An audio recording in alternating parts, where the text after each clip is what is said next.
You bet. Let's bring in ABC News legal contributor James Sample, who's also a professor of constitutional law at Hofstra University, to help us understand the legality of everything that's unfolding so quickly before us. James, in the last few days, the administration has provided various explanations for why it launched strikes on Iran and when. We know that the president's role as commander-in-chief extends to the conduct of war, but not the initiation of it. In the eyes of the law, was the use of military force lawful here? Lindsay, in the eyes of the law, it was not lawful, but it certainly not as a formal matter of domestic law under Article 1, Section 8 of the Constitution, which gives Congress the power to declare war.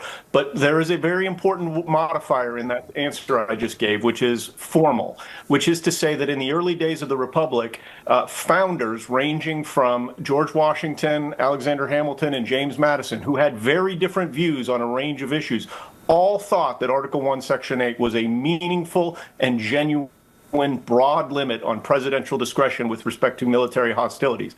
There is zero doubt, though, that over the last several decades, going back 50, 60, 70 years, that particular norm has eroded to the point where presidents of both parties have undertaken military actions similar, not necessarily the same as this one, without that congressional authorization. What we have now with the War Powers Resolution that you were discussing there with Senator Langford is almost an authorization for at least a time, and then maybe the clock runs out. It is a very, very backwards system that we have adopted. It's not necessarily consistent with the Constitution, but it has become practice in the United States. And so let's really kind of zero in on that for a moment, because the president communicated a War Powers Resolution to Congress Monday night. There must be authorization from Congress within a 60 to 90-day period before American forces are withdrawn from the region.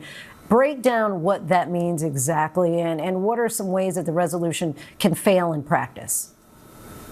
Well, the first way it fails in practice, Lindsay, is that it gets voted down. And today was the 8th time that a War Powers Resolution has been voted down by this Congress just in Donald Trump's second term. Say that again.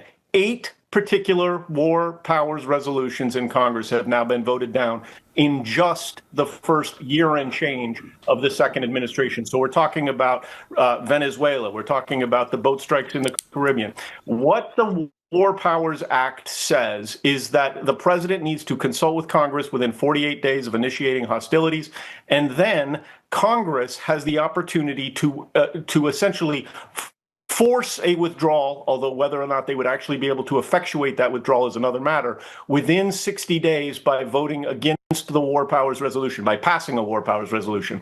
If, however, at the end of 60 days, unless the president gets an extension to 90 days, there is no congressional authorization for the use of military force, an AUMF, something that existed, for example, in the Iraq War, something that existed in the first Gulf War. What Donald Trump has not done here is what did happen in those earlier instances that I referenced, which is to say those presidents who initiated those conflicts first got the AUMF. That didn't happen here. So in theory, at the end of a 60 or 90 with an extension day period, the president is up against a rigid deadline without additional congressional action.